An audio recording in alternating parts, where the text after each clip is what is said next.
할렐루야, 주님의 은혜와 평강이 우리 성도님들에게 가득하길 원합니다. 오늘은 다윗은 그 시대의 사무엘하 두 번째 시간입니다. 지난주에 이어서 오늘은 사무엘하 5장 4절부터 7장까지의 본문의 말씀을 가지고 함께 성경 공부를 하고자 하는데요. 오늘부터 다윗이 이스라엘을 왕국으로 세워나가는 그 과도기 속에서 믿음으로 나라를 세워나가는 과정이 나옵니다. 오늘 이 말씀을 통해서 하나님의 말씀 가운데 주님이 주시는 메시지와 그 은혜를 받으시길 축복합니다. 제가 기도하고 오늘 강의를 시작하도록 하겠습니다. 사랑해 주님 감사합니다. 사무엘하 두 번째 시간입니다. 다윗은 또 그 시대 자신이 살아왔던 또 자신의 역사 속에서 하나님이 주신 사명을 가지고 또 이스라엘을 하나의 국가로, 신성국가로 세워나갔습니다. 하나님의 뜻을 알고 그 뜻에 순종하며 나아가는 것이 우리에게도 동일하게 하나님이 주신 사명일 줄로 압니다.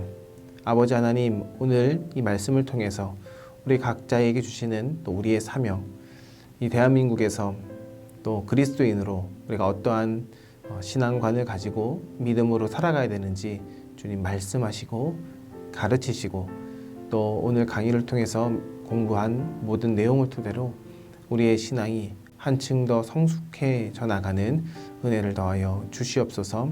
시작하는 시간입니다. 마치는 시간까지 함께하여 주시고 은혜를 더하여 주시길 바랍니다. 예수님의 이름으로 기도드립니다. 아멘.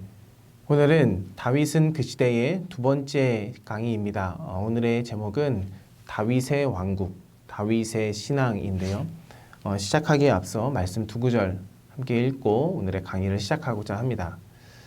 사무엘하 5장 12절과 사무엘하 7장 16절인데요. 먼저 사무엘하 5장 12절에 다윗이 여호와께서 자기를 세우사 이스라엘 왕으로 삼으신 것과 그의 백성 이스라엘을 위하여 그 나라를 높이신 것을 알았더라. 또 7장 16절에 내 집과 내 나라가 내 앞에서 영원히 보존되고 내 왕위가 영원히 견고하리라 하셨다 하라. 아멘. 우리나라가 1945년 그 해방을 경험하고 그 해방의 감격을 한 시인이 노래로 표현했는데요. 현재명 시인, 우리가 너무나 잘 알고 있는 노래이죠. 희망의 나라라는 이 노래를 작사, 작곡합니다. 그 노래의 가사의 내용에 보면 자유, 평등, 평화, 행복 가득한 곳 희망의 나라로 라는 가사가 있지요. 일제강점기를 살았던 많은 우리 대한민국 사람들이 그 일제 치하에서 이런 생각으로 그 어려운 나날들을 보내지 않았나 싶습니다. 살기 좋은 나라에서 태어나서 인생을 즐기는 사람들은 얼마나 축복받는 사람들일까 하고 말이죠. 그래서일까요? 해방이 된 이후에 대부분의 우리나라 사람들은 나는 고생하더라도 우리 후손들은 살기 좋은 나라에서 살게 하겠다라는 일념 아래 한 몸을 바치면서 그 한 몸뚱아리로 나라를 위해서 헌신하고 또 열심히 살아가는 모습을 보게 됩니다. 그분들이 흘린 인생의 땀만큼 가치 있고 보람 있는 것은 없겠죠. 오늘 다윗도 이스라엘이라는 한 나라가 지금까지는 나라도 없고 땅도 없고 또 주권도 없는 그런 상황 속에서 이제 가나안 땅을 정복한 이후에 사울이라는 왕으로 나라가 서 나가는 과정이 있었지만은 여전히 불안한 상황 속에서 다윗을 왕으로 세우신 그 하나님의 뜻과 그리고 내가 왕이 되면 이러한 나라를 만들어서 정말 살기 좋은 나라, 하나님의 나라와 하나님의 정의가, 하나님의 공평이, 하나님의 자비가 넘쳐나는 그 나라를 만들겠다라는 그 마음이 동일한 마음 아닐까 생각이 돼서 우리나라의 그 해방 이후에 우리 어르신들의 그런 마음가짐과 다윗의 마음가짐을 한번 연결지어 봤습니다. 사무엘하 5장부터 보면 다윗이 그런 일념 아래에 나라를 세워나가는 모습을 볼 수 있습니다. 이스라엘을 통일한 다윗이 그 생애의 절정에서 그가 어떻게 뛰어난 능력을 발휘하면서 이스라엘 역사상 전무후무한 그 황금기를 만들어 나가는데요. 오늘은 다윗이 하나님의 말씀에 근거해서 그 나라를 세워나가는 내용을 보게 됩니다. 그 결과가 어떻게 될까? 우리는 이미 알고 있지만 그 왕국은 하나님이 기뻐하시는 왕국이 되었고, 그리고 다윗의 왕도가 하나님이 맺으신 또 하나님의 언약이 이후에 예수께서 오시는 그 예수의 메시아상을 그리는 기초가 되었다라는 것을 우리가 이미 알고 있습니다. 그 메시아 신앙이란 무엇이냐? 인류의 구세주가 다윗의 자손으로부터 다윗과 같은 사람으로 평강의 왕으로 이 땅에 온다라는 것입니다. 다윗이 세운 왕국처럼 공평과 정의의 나라가 될 것이라고 이사야 선지자가 다윗을 빗대어 그 메시아가 오는 것을 그려냈지요. 그래서 사무엘하 5장에서 7장의 내용은 참으로 중요합니다. 사무엘하 7장이 특히 더 중요한 내용을 담고 있는데요. 오늘은 사무엘하 5장부터 7장까지 하나님의 나라가 다윗의 왕국을 통해서 어떻게 드러났는지 함께 생각해 보고자 합니다. 다윗은 그 왕국의 건설에 앞서서 다윗이 가장 먼저 한 것이 있습니다. 이것을 한 이유는 백성들이 한 공동체로서 일체감을 갖기 위함이었는데요. 통일 왕국을 이룬 이후에 이 나라가 정말 하나가 되고자 하는 그 목적을 가지고 다윗이 하나의 계획을 짭니다. 분단된 국가가 남유다와 이스라엘 11지파의 이스라엘이 통일이 된 이후에 그들 마음속에 있는 보이지 않는 민족적 상처를 치유하기 위한 행동이기도 했는데요.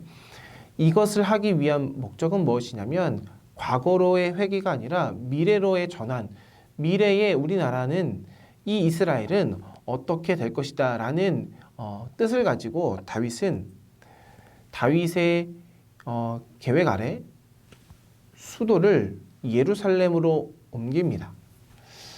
다윗이 통일 이스라엘의 수도를 예루살렘으로 천도한 것은 신의 한 수와 같은 선택이었는데요.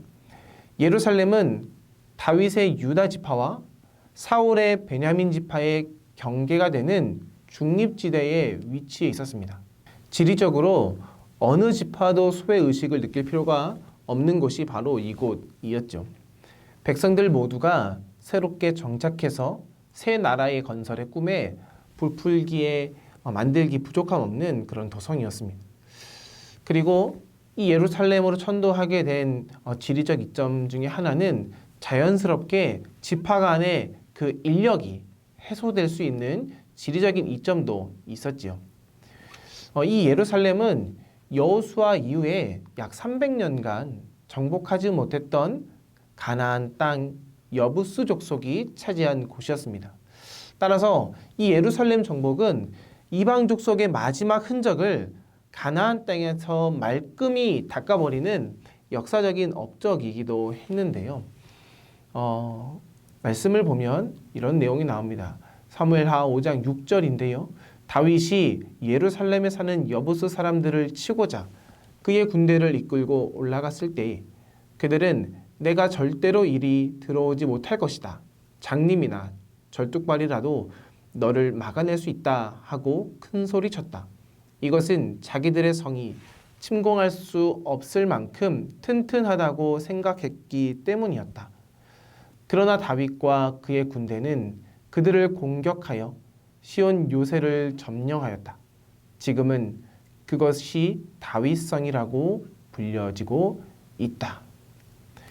다윗은 시몬산 위에 세워져 있고 그 삼면이 계곡으로 둘러싸여져 있는 그 천의 요새지였던 이 예루살렘을 점령합니다.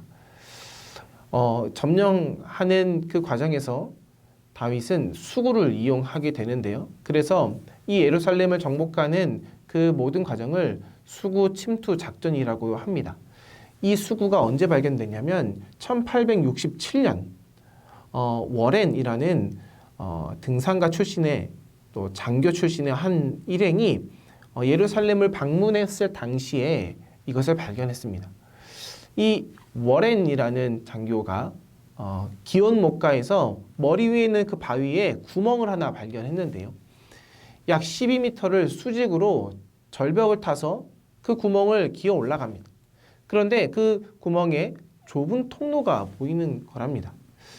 거기서부터 손과 무릎으로 포복해서 쭉 전진해 나가는데 어느 둥근 천장 비슷한 곳까지 갔더니 바로 거기에 오래된 토기 그릇들이 있었던 것이죠. 약간의 빛이 스며 나오는 곳을 향해서 바위 틈을 비집고 올라갔더니 거기가 바로 예루살렘 한복판이었다라는 것입니다. 바로 이것을 다윗이 발견했다라는 것이죠. 다윗은 이 수구를 통해서 예루살렘을 점령했다라고 학자들은 보고 있습니다. 나아가 1910년에 고고학적인 연구가 이루어졌는데요. 그 조사 결과 이 수구는 약 2000년 전, BC 2000년 전부터 다윗의 군대가 들어가기 훨씬 전부터 이 예루살렘 산성을 뚫고 지나가는 곳이었다라는 것입니다. 다윗은 바로 이것을 이용해서 전쟁에서 이기기 어려운 그 상황을 극복해냈죠. 한편으로는 이 수구를 발견한 다윗, 그리고 예루살렘 성을 정복한 그 다윗의 그 과정을 살펴보면 이런 생각을 하게 됩니다. 우리도 우리 삶에서 살아갈 때에 우리가 반드시 점령해야 될 산성이 있다는 거죠. 그런 예루살렘 성이라는 우리가 점령해야 될 우리 산성이 있을 겁니다. 너무나 견고해서 감히 도전하기 어려운 그 산성에도 수구와 같은 틈이 있다는 것. 다윗은 그 틈을 발견해서 자신의 문제를 해결합니다. 어쩌면 우리도 그 틈을 발견해서 문제를 해결해 나갈 수 있지 않을까. 이것이 하나님이 다윗에게 준 지혜와 은총이라면 그 지혜와 은총이 우리가 발견하지 못할 수 있을까? 아니죠. 우리도 다윗과 같은 순종과 또 지혜와 용기로 삶을 살아간다면 그 수구가 분명히 보일 줄로 믿습니다. 그래서 우리가 말씀을 공부하는데요. 오늘 다윗은 하나님이 주시는 그 은혜를 생각하고 하나님의 지혜와 하나님의 용기로 그 예루살렘을 정복한 그곳에 하나님의 뜻을 온전히 이루고자 천도를 시작합니다. 그 예루살렘, 이 예루살렘은 순전히 다윗과 그의 지혜로 또 그와 함께했던 군사들로 인해서 점령된 곳이죠. 그리고 다윗이 그곳에 거하면서 이곳이 점점 확장해져 나갔기 때문에 바로 이 성을 다윗성이라고 불렀습니다. 이곳에 두로왕 히람이 다윗에게 보냈던 건축자재와 그리고 기술자들을 통해서 이곳에 왕궁을 세웠죠. 그리고 국방을 위해서 더욱더 성을 세워 나갔는데요. 사무엘하 5장 10절에 보면 이런 말씀이 있죠. 만군의 하나님 여호와께서 함께 계시니 다윗이 점점 강성하여 가니라. 하나님께서 다윗과 함께하니 그 수구도 발견하고 그 예루살렘도 점령하고 그리고 그곳에 성이 세워지고 다윗의 그 삶이 풍성해지고 다윗의 왕권이 강성해지는 것을 보면 우리도 다윗과 같이 하나님 앞에 순종하고 또 하나님 우리에게 지혜를 주시는 것으로 그 수구를 돌파해 나아갈 때에 우리의 삶도 번성하고 하나님이 함께 하심으로 말미암아 더 강성해지는 그 은혜가 있을 수 있다라는 것입니다. 다윗이 이스라엘을 통일하고 이제 다윗이 왕위에 오른 이후에 사울을 죽게 만든 그 블레셋군, 그 블레셋군은 그 다윗을 경계할 수밖에 없었습니다. 블레셋은 다윗이 유다의 왕으로만 있을 때는 다윗을 자신들의 봉신으로 간주했기 때문에 그저 가만두었죠. 그런데 이제 다윗이 온 이스라엘의 지파의 왕으로 즉위하게 된 것입니다. 그 정보가 들어가자 블레셋 입장에서 다윗이 그 세력이 더 커지기 전에 다윗을 잡아두어야겠다고 생각하고 르바임 골짜기에 군사를 집결시키지요. 당시에 열왕들의 왕들은 어떤 의무가 있었냐면 백성들을 위해서 이방의 민족들과의 전쟁에서 그 백성들을 구하는 의무가 있었습니다. 다윗도 동일했는데요. 다윗은 이 블레셋과의 전쟁이 외세에 종속되어 있던 이스라엘 백성들에게 자주권을 되찾아주는 가장 중요한 전쟁이라고 생각했습니다. 독립전쟁이라고도 볼 수 있겠는데요.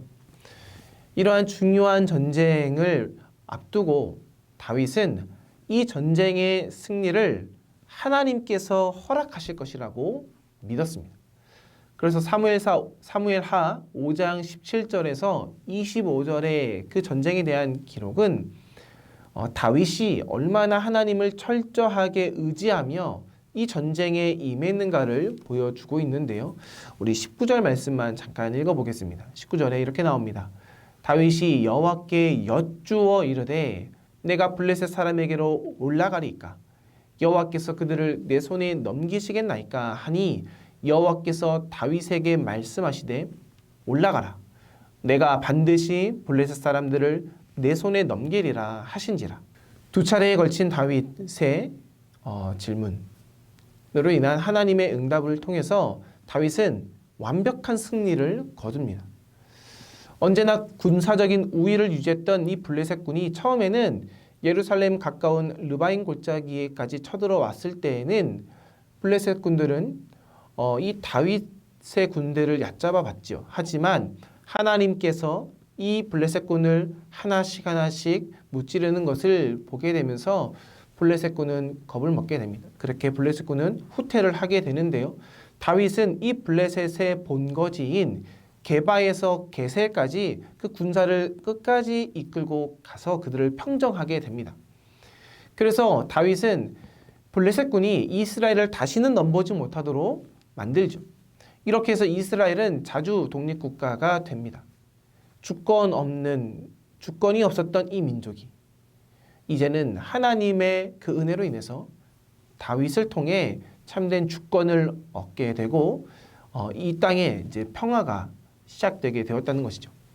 사무엘서의 저자는 다시 한번 그 전쟁이 얼마나 중요한지 그리고 그 전쟁 속에서 하나님이 어떻게 도우셨고 다윗은 어떻게 순종했는지를 계속해서 반복해 나가면서 표현하고 있습니다. 어쩌면 이것은 사울과 다윗의 그 삶의 근본적인 차이가 어디에 있는가를 이 사무엘서의 저자가 기록하고 있는데요. 말씀을 보면 이렇게 나오죠. 사무엘하 5장 23절에는 다윗이 여호와께 여쭈었다. 또 사무엘하 5장 25절에도 이에 다윗이 여호와의 명령대로 행하였다. 다윗은 하나님께 묻고 하나님이 말씀하시면 그 말씀에 순종하며 나아갔습니다. 그래서 그 블레셋군을 정말 이기기 힘든 블레셋군을 단번에 이기게 되는 은혜를 누리죠. 다윗은 왕국의 통치 이념이 오직 하나님의 말씀이길 원했습니다. 그리고 그 말씀으로 온 백성이 하나가 되는 나라. 그래서 하나님의 말씀으로 인한 기쁨이 넘치는 나라를 건설하고자 했습니다. 그래서 예루살렘을 수도로 정하면서 다윗이 최우선적으로 하고자 했던 일은 하나님의 법궤를 들여오는 것이었죠.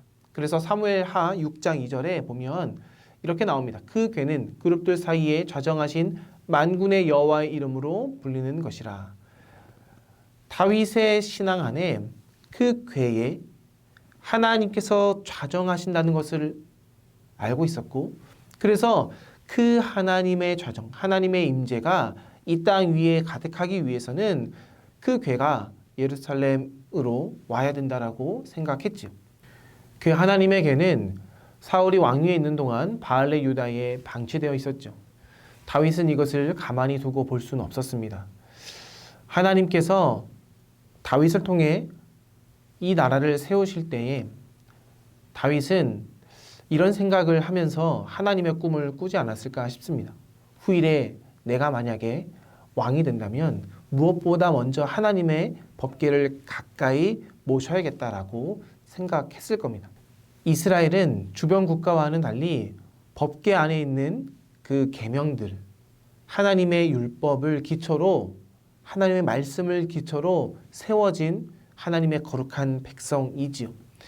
그래서 다윗은 그 법궤를 국가의 상징으로 삼고 하나님의 말씀을 통치 이념으로 삼길 원했습니다. 나아가서 이스라엘 백성들 모두가 함께 하나님을 예배하면서 이제는 뿔뿔이 흩어진 12지파가 아니라 하나로 뭉쳐진 12지파가 되길 원했습니다. 그래서 다윗은 이 법궤를 꼭 예루살렘으로 가지고 오고 싶어 했죠.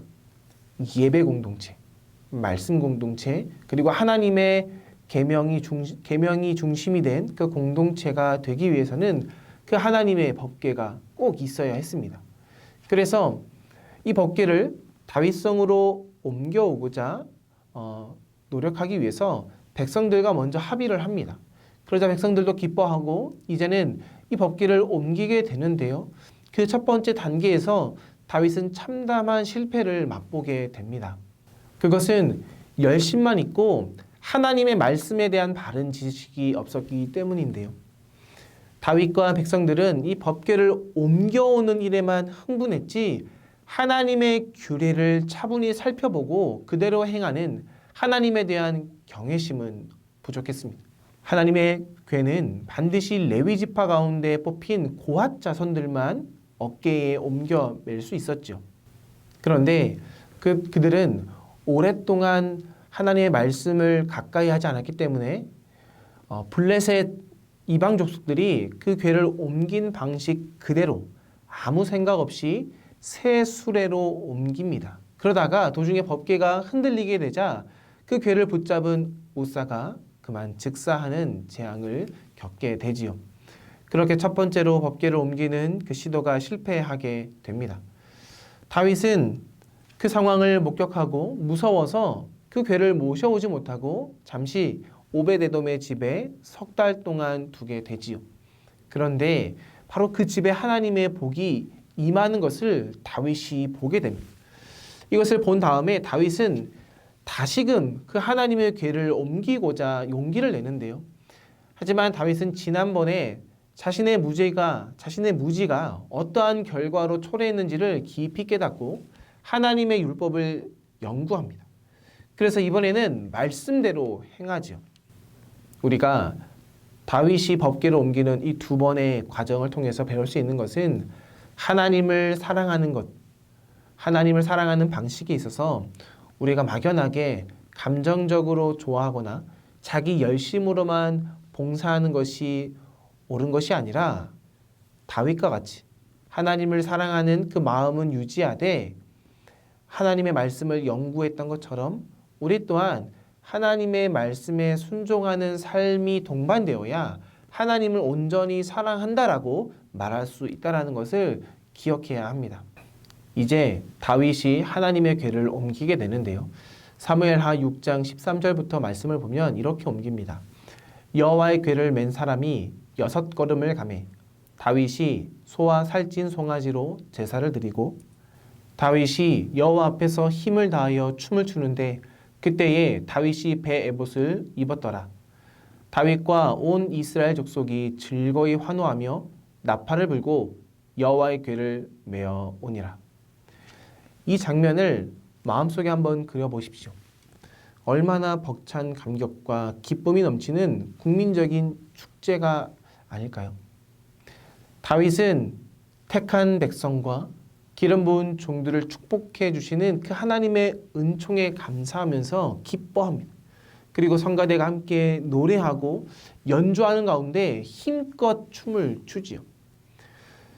춤을 추는 데는 제사를 드릴 때에 제사장이 입는 에봇만 입고서 온몸을 흔들면서 자신의 기쁨을 표현했습니다. 춤은 시인이요 음악가인 다윗이 하나님 앞에 자신의 기쁨을 나타내는 가장 자연스러운 표현이었을 것입니다. 오베데돔의 집에서 예루살렘 성까지 이르기까지 온 이스라엘 백성들이 함께 찬양하고 기쁨으로 그 순례의 대행진을 행하는 동안 온 이스라엘 백성들이 국민적인 하나됨, 그 일체감을 느꼈을 겁니다. 이때를 시작으로 이스라엘 남자들은 지금도 여전히 1년에 한 번 이상은 예루살렘으로 순례 여행을 다니는 전통이 있다고 하지요. 어쩌면 이런 다윗과 온 이스라엘 족속이 다 함께 하나님 앞에 행했던 그 헌신 그리고 그 예배가 지금의 하나님 나라의 모습을 단편적으로 보여주는 것 아닌가 싶습니다. 어떤 사람들은 하나님의 나라 너무 재미없는 것 아닌가라고 농담식으로 말하기도 하는데요. 그것은 메시아가 다스리는 그 나라, 그리스도 예수가 다스리시는 그 교회, 그리고 말씀대로 세워져 가는 그 나라가 얼마나 기쁜지 그 기쁨을 단 하나라도 체험하지 못했기 때문에 그런 말을 하는 것 아닌가 싶습니다. 다윗은 하나님의 법궤를 옮기면서 이스라엘 백성들과 참된 기쁨을 누리게 되고 그 기쁨을 통해서 하나님의 나라가 얼마나 즐겁고 행복한지를 직접 몸으로 경험하게 됩니다. 그리고 사무엘 저자는 이것이 하나님이 주시는 기쁨이요 행복이라고 우리에게 가르치고 있다는 것이죠. 이 하나님의 법궤가 이스라엘 그 예루살렘으로 들어오는 그 축제 가운데에 다윗은 주옥과 같은 몇 편의 시를 쓰게 되는데요. 그 중에서 백미를 이루는 노래 시편이 바로 시편 24편입니다. 이 시편은 예루살렘 성으로 올라가면서 성가대가 부른 시인데요. 이후에는 성전에서 매주 안식일 다음 날, 즉 주일 아침 예배 때 이 시를 읊었답니다. 예루살렘에 있는 그 시온 성의 언덕 기슭에서 제1성가대가 먼저 시편 23편 1절에서 3절을 부르면 제2성가대가 4절에서 6절을 부른 겁니다. 오늘 이 시편 말씀을 한번 읽어볼 텐데요. 다윗의 그 감격을 한번 생각해 보면서 이 말씀을 우리가 함께 읽어봤으면 좋겠습니다. 땅과 거기 충만한 것과 세계와 그 가운데에 사는 자들은 다 여호와의 것이로다. 여호와께서 그 터를 바다 위에 세우시며 강들 위에 건설하셨도다. 여호와의 산에 오를 자가 누구며 그의 거룩한 곳에 설 자가 누구인가? 곧 손이 깨끗하며 마음이 청결하며 뜻을 허탄한 데 두지 아니하며 거짓 맹세하지 아니하는 자로다. 그는 여호와께 복을 받고 구원의 하나님께 의를 얻으리니 이는 여호와를 찾는 족속이요 야곱의 하나님의 얼굴을 구하는 자로다. 그렇게 성문 앞에 도달해서는 제1성가대가 이제는 7절의 말씀을 부릅니다. 그리고 제2성가대는 8절의 말씀을 되이어서 부르게 되죠. 7절에 문들아 너희 머리를 들지어다. 영원한 문들아 들릴지어다. 영광의 왕이 들어가시리로다. 영광의 왕이 누구시냐? 이때에 제1성가대가 8절 하반절을 응답하고 제2성가대가 9절과 10절 그리고 제1성가대가 마지막으로 10절 하반절을 부르게 되지요. 강하고 능한 여호와시요 전쟁에 능한 여호와시로다. 문들아 너희 머리를 들지어다. 영원한 문들아 들릴지어다. 영광의 왕이 들어가시리로다. 영광의 왕이 누구시냐? 만군의 여호와께서 곧 영광의 왕이시로다. 셀라. 다윗은 이렇게 이스라엘 백성들과 함께 노래하며 미리 성막을 쳐놓은 그 자리에 하나님의 궤를 여호와의 궤를 모셔놓고 번제와 화목제를 드립니다. 그 후에 이스라엘 백성들에게 여호와의 이름으로 축복하고 모든 백성들에게 각자 떡 한 덩이와 고기 한 조각과 건포도 떡 한 덩이씩을 나누어 주죠. 먹을 것을 똑같이 나누어 먹는 모든 백성들은 함께 기쁨이 넘치게 됩니다. 그런데요, 다윗과 온 백성이 하나님의 궤를 메고 오면서 이토록 환호성을 지르고 춤을 추면서 기뻐하는데 그 성 안에서는 이를 못마땅하게 여기는 한 여인이 있었습니다. 바로 사울의 딸 미갈인데요. 미갈이 미소를 지었다라고 성경에 기록되어 있는데 그 미갈의 미소는 하나님의 궤가 예루살렘에 들어오는 그 영적인 의미, 역사적인 의미를 모르는 데서 오는 냉소라고 볼 수 있습니다.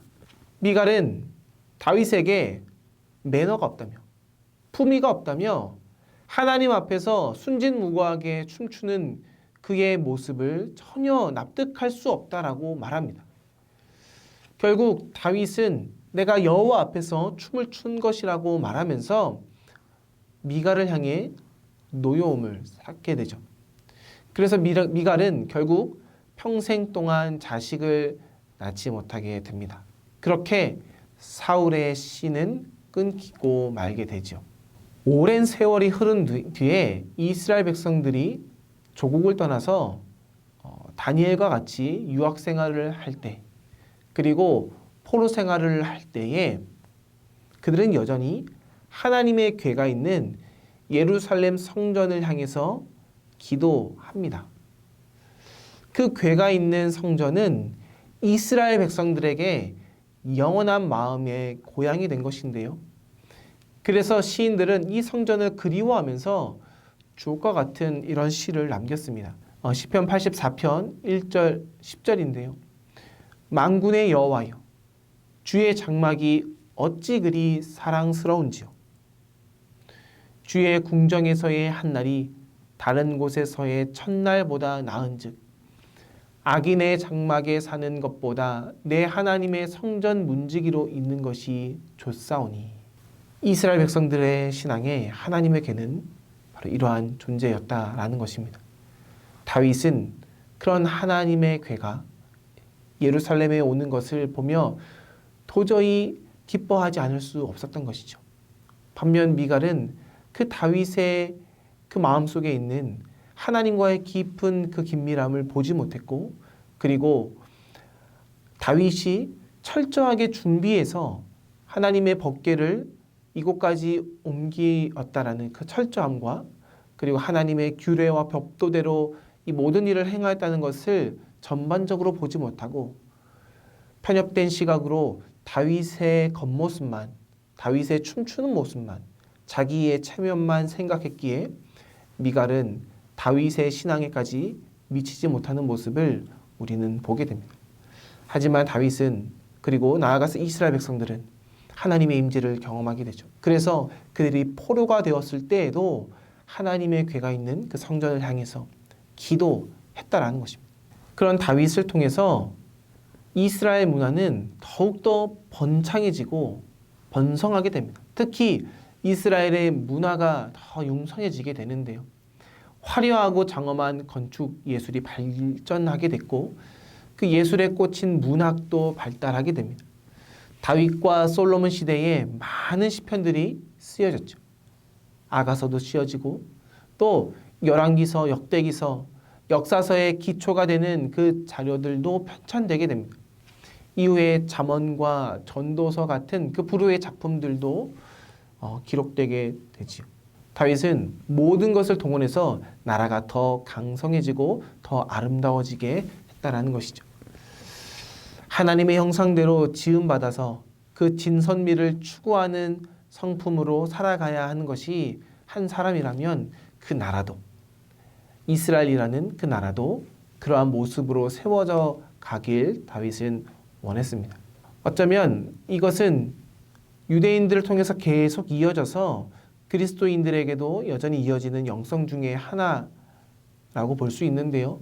사도 바울도 골로새 성도들에게 바로 이러한 다윗의 개념을, 다윗의 꿈을 다음과 같이 말합니다. 골로새서 3장 16절인데요. 그리스도의 말씀이 너희 속에 풍성히 거하여 모든 지혜로 피차 가르치며 권면하고 시와 찬송과 신령한 노래를 부르며 감사하는 마음으로 하나님을 찬양하고, 이 말씀을 비춰볼 때 우리의 삶도 다윗과 같이 인생을 멋있고 아름답게 살아갈 수 있다라는 것입니다. 그것은 그리스도의 말씀이 풍성해질 때 우리의 삶도, 우리의 주변의 모습도, 우리의 교회도, 우리의 나라도 더욱더 아름답고 풍성해질 수 있다는 것입니다. 다윗은 이것을 알았습니다. 그래서 하나님의 말씀, 하나님의 법궤를 중심으로 이 나라를 세워나가길 원했다라는 것이죠. 다윗은 바로 이러한 꿈을 꾸고 이스라엘을 세워나가는데, 그 왕권이 확고해지고 그 왕국의 태평성대가 이루어지는 그런 것을 보게 되자 다윗은 또 한 가지 꿈을 꾸게 됩니다. 선지자 나단에게 성전 건축의 계획을 의논하게 되죠. 이렇게 말합니다. 7장 1절에서 2절인데요. 여호와께서 주위의 모든 원수를 무찌르사 왕으로 궁에 편하게 살게 하신 때에 왕이 선지자 나단에게 이르되 볼지어다 나는 백향목궁에 살거늘 하나님의 궤는 휘장 가운데 있도다 라고 말합니다. 어떤 사람들은 다윗이 성전을 건축하는데 또 다른 동기가 있었던 것 아닌가 라고 의심하기도 합니다. 당시에 고대 근동 사회에서 많은 왕들이 자신의 업적을 과시하고자 건축을 하게 되는데요. 다윗도 이 열광들의 왕처럼 자신의 업적을 과시하기 위해서 성전을 건축하려고 했던 것은 아닌가라고 생각하는 견해가 있습니다. 아니면은 이런 이야기도 합니다. 성전 예배와 그 활동이 점점 커지고 성가대장 아삽과 성가대원들, 그 모든 사람들의 수가 늘어나게 되자 성전 건축을 한 것 아닌가라고 견해를 내기도 하는데요. 하지만 다윗의 마음은 그렇지 않았다는 것을 우리는 성경을 통해서 알 수 있습니다. 다윗은 목동 시절에 양떼와 함께 들판에서 살면서 또 사울 왕을 피해서 망명 생활을 하던 그 시절에는 아둘람 군이나 광야에서 살았던 그 시절에도 끊임없이 이런 고민을 했습니다. 내가 하나님을 위해 무엇을 해드릴 수 있을까? 다윗은 이런 생각을 가지고 어렸을 때부터 지금까지 살아왔다는 것이죠. 뭐라고요? 하나님을 위해서 내가 무엇을 해드릴 수 있을까라는 생각으로 다윗은 살아왔습니다. 그러던 다윗이 왕이 되고 이제 편한 곳에 살게 되자 당연히 내가 하나님을 위해서 무엇을 하게 될까라고 고민하게 되고 하나님의 성전을 건축하고 싶다라는 그 열망으로 그의 생각이 확장될 수밖에 없었다라는 것이죠. 자신의 삶의 우선순위에서 자신보다 하나님을 더 우선시했던 다윗은 바로 그러한 꿈을 품고 나단에게 제안을 합니다. 그런데 하나님께서 나단을 통해서 다윗의 제안을 완곡히 거절하시죠. 그 거절 가운데 하나님은 놀라운 축복을 다윗에게 말씀하고 있는데요. 이렇게 말합니다. 가서 내 종 다윗에게 말하기를 여호와께서 이와 같이 말씀하시되 내가 나를 위하여 내가 살 집을 건축하겠느냐. 전에 내가 사사에게 명령하여 내 백성 이스라엘을 다스리던 때와 같이 아니하게 하고 너를 모든 원수에게서 벗어나 편히 쉬게 하리라. 여호와가 또 내게 이르노니 여호와가 너를 위하여 집을 짓고. 여기서 다윗이 하나님을 위해서 집을 짓는다라고 했습니다. 하나님을 위해서 집을 짓겠다라고 결단했던 그 다윗에게 오히려 하나님은 이렇게 말씀하십니다. 내가 너를 위하여 집을 짓겠다. 그 집이 무엇일까? 그 집은 왕조입니다. 영원한 다윗의 왕조입니다. 그래서 하나님은 그 약속을 지키셔서 다윗의 후손으로 이 땅에 메시아 예수 그리스도께서 오시게 되고 예수께서 그 하나님의 나라를 십자가의 죽음과 부활하심으로 완성하고 메시아인 예수께서 그 다윗의 왕조, 하나님의 공평과 정의가 온전히 이루어지는 그 왕조를 영원히 완성해 내셨습니다. 그러면서 하나님은 다윗에게 하나님의 성전 건축을 내가 아니라 내 아들이 할 수밖에 없는 이유에 대해서 역대상 22장에 이렇게 말씀하시죠. 여호와의 말씀이 내게 임하여 이르시되 너는 피를 심히 많이 흘렸고 크게 전쟁하였느니라. 내가 내 앞에서 땅에 피를 많이 흘렸은즉 내 이름을 위하여 성전을 건축하지 못하리라. 보라, 한 아들이 내게서 나리니 그는 온순한 사람이라. 내가 그로 주변 모든 대적에게서 평온을 얻게 하리라. 그의 이름을 솔로몬이라 하리니 이는 내가 그의 생전에 평안과 안일함을 이스라엘에게 줄 것임이니라. 그가 내 이름을 위하여 성전을 건축할지라. 그는 내 아들이 되고 나는 그의 아버지가 되어 그 나라 왕위를 이스라엘 위에 굳게 세워 영원까지 이르게 하리라 하셨나니. 성전 건축을 하려던 다윗 자신의 꿈은 하나님의 거절로 실현되진 않습니다. 그러나 다윗은 자신의 아들인 솔로몬 시대에 이어질 그리고 이루어질 그 성전 건축을 위해서 온 힘을 다해서 예비하기 시작합니다. 준비하죠. 다윗은 그렇게 하나님의 거절에도 하나님의 계획을 새롭게 들은 이후에 그것에 순종하는 마음으로 자신의 온 몸을 바칩니다. 이것이 바로 다윗의 신앙이라는 것이죠. 다윗은 그의 왕국이 자신이 집중된 그 당대에만 번성하면 된다고 생각하지 않았습니다.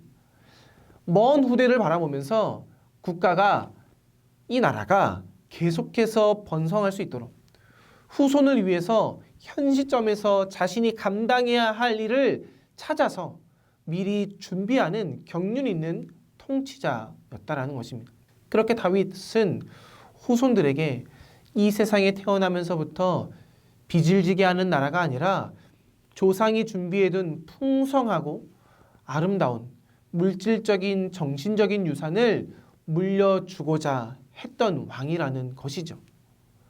하나님은 그런 다윗의 마음을 읽으시고 나아가서 이제는 다윗과 언약을 맺습니다. 사무엘하 8장 8절에서 16절 말씀인데요.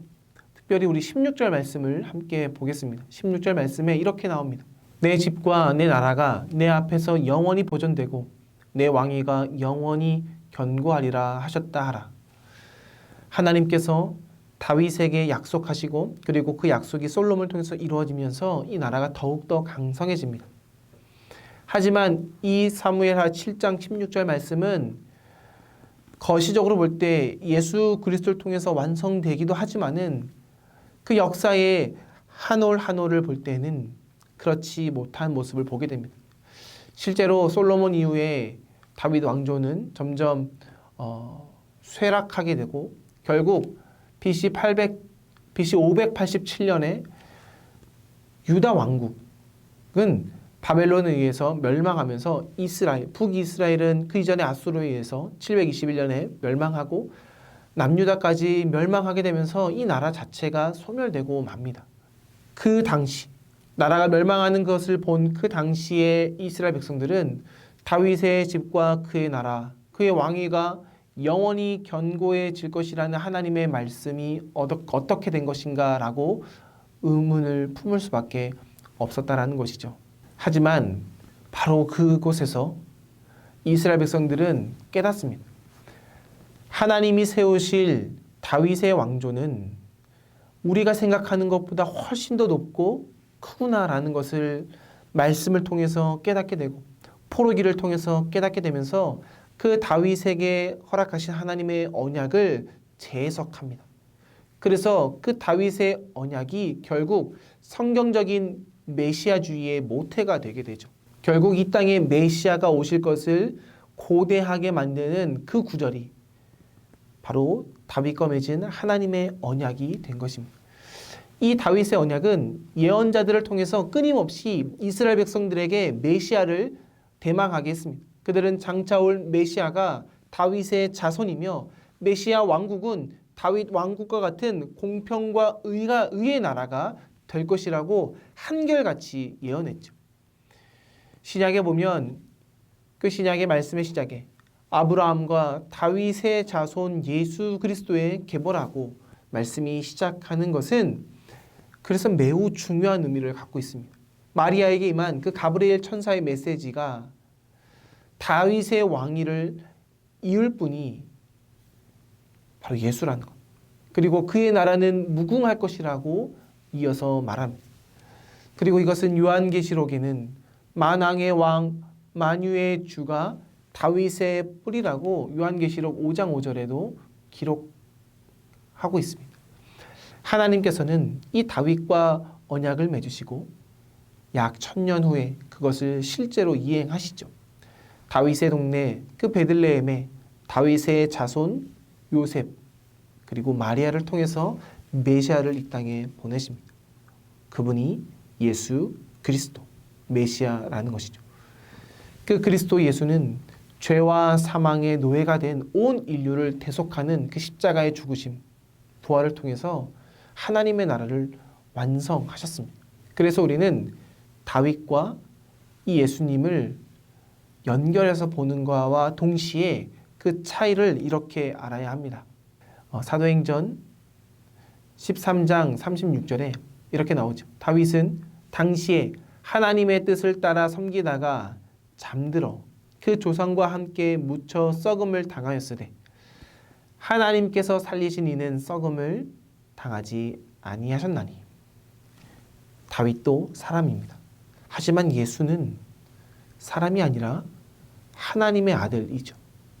아니, 예수님은 하나님이자 사람이셨습니다. 그래서 예수님은 육신의 몸을 입고 이 땅에서 십자가의 죽으심으로 죽었지만은 하나님의 영광 가운데 부활하셔서 영원히 썩지 않는 몸으로 부활의 첫 열매가 되시죠. 결국 차이점은 무엇입니까? 썩느냐, 썩지 않느냐의 차이입니다. 다윗은 죽음을 이길 수 없는 인간이었습니다. 그의 왕국도 쇠망을 하게 되고 결국 그가 세운 나라는 멸망하게 됩니다. 아무리 뛰어난 사람이라도 사람은 생명과 더불어 결국에는 죽음에 이를 수밖에 없다는 것입니다. 어떠한 강한 제국도 흥할 때가 있지만 결국 쇠하게 되는 것이 바로 인생지사입니다. 그러나 예수 그리스도는 그 사망의 권세를 파하시고 영생하는 왕으로 부활하셨습니다. 그 피로 세운 하나님의 왕국은 유한한 것이 아니라 무한한 하나님의 나라라는 것을 오늘 우리가 사무엘하 말씀을 읽으며 그 다윗의 언약을 보면서 꼭 기억해야 된다는 것이죠. 사람의 참 모습은 하나님 앞에 무릎을 꿇었을 때 드러납니다.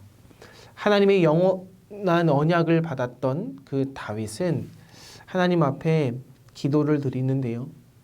다윗의 그 기도 속에는 하나님을 향한 경외심, 그의 겸손한 인격, 민족에 대한 애틋한 사랑이 그 다른 어떤 외적 행위보다 확연하게 표현되고 있습니다.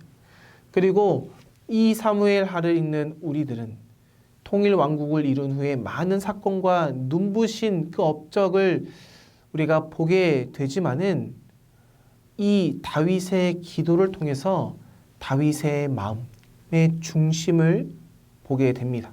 성전 건축의 그 이상은 다윗이 꿈을 꾸었던 그 꿈은 좌절됐습니다. 하지만 다윗은 더 큰 축복을 언약으로 받게 되지요. 다윗은 그 언약을 받음과 동시에 여호와 앞에 들어가 앉습니다. 여기서 여호와 앞이란 다윗이 궤를 모셔둔 그 성막을 뜻합니다.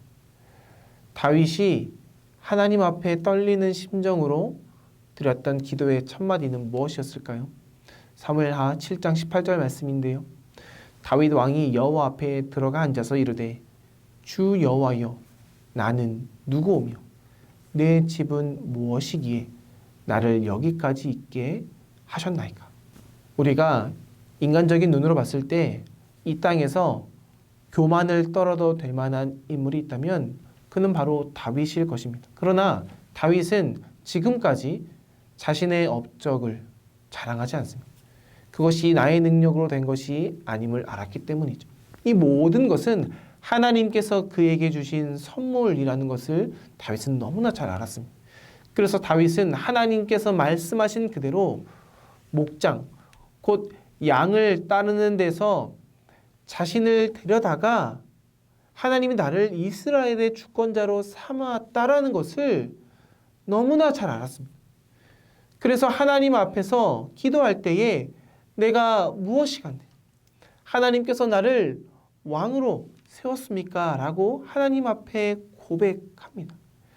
바로 이러한 고백, 하나님 내가 무엇이간데 나를 왕으로 세웠습니까? 하나님 내가 무엇이간데 하나님 나를 구원하셨습니까? 라는 그 신앙의 고백이 다윗의 내면에 있었기에 하나님은 그를 지금까지 사용하고 있었다는 것을 우리는 꼭 기억해야 합니다. 다윗은 그 하나님의 선하심에 그 감사하는 사람이었습니다. 그래서 세계 만민 중에서 그의 나라가 누리는 그 축복을 기억하면서 하나님 앞에 이렇게 찬양합니다. 그런즉 주 여호와여 주는 위대하시니 이는 우리 귀로 들은 대로는 주와 같은 이가 없고 주 외에는 신이 없음이니이다. 땅의 어느 한 나라가 주의 백성 이스라엘과 같으리이까. 하나님이 가서 구속하사 자기 백성으로 삼아 주의 명성을 내시며 그들을 위하여 큰 일을 주의 땅을 위하여 두려운 일을 애굽과 많은 나라들과 그의 신들에게서 구속하신 백성 앞에서 행하셨사오며 사람이 영원히 주의 이름을 크게 높여 이르기를 만군의 여호와는 이스라엘의 하나님이라 하게 하옵시며 주의 종 다윗의 집이 주 앞에 견고하게 하옵소서. 하나님께서 다윗뿐만이 아니라 이스라엘 백성들을 그 이전부터 구원하시는 하나님이심을 다윗은 알았습니다.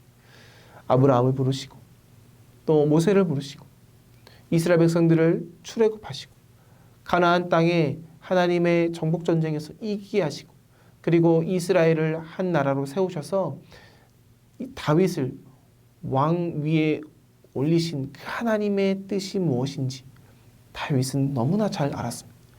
다윗은 아무것도 아닌 존재였지만 하나님께서 그 다윗을 세우셔서 택하시고 하나님의 자녀로 하나님의 백성으로 세웠다라는 것입니다. 그러니 다윗의 고백 속에 다윗은 이렇게 고백할 수밖에 없는 것이죠. 하나님은 반드시 말씀하신 것을 이루시는 하나님이시라는 것입니다. 그래서 다윗은 또 이렇게 고백합니다. 주의 말씀으로 말미암아 주의 뜻대로 이 모든 큰 일을 행하사 주의 종에게 알게 하셨나이다. 여호와 하나님이여 이제 주의 종과 종의 집에 대하여 말씀하신 것을 영원히 세우시며 말씀하신 대로 행하사 주 여호와여 오직 주는 하나님이시며 주의 말씀들이 참되시니이다. 주께서 이 좋은 것을 주의 종에게 말씀하셨사오니. 다윗은 자신의 삶에 있어서 하나님의 은혜가 있었는데 그것은 하나님께서 아브라함 때부터 지금까지 하나님이 하신 말씀을 반드시 이루시는 하나님이셨다라는 것입니다.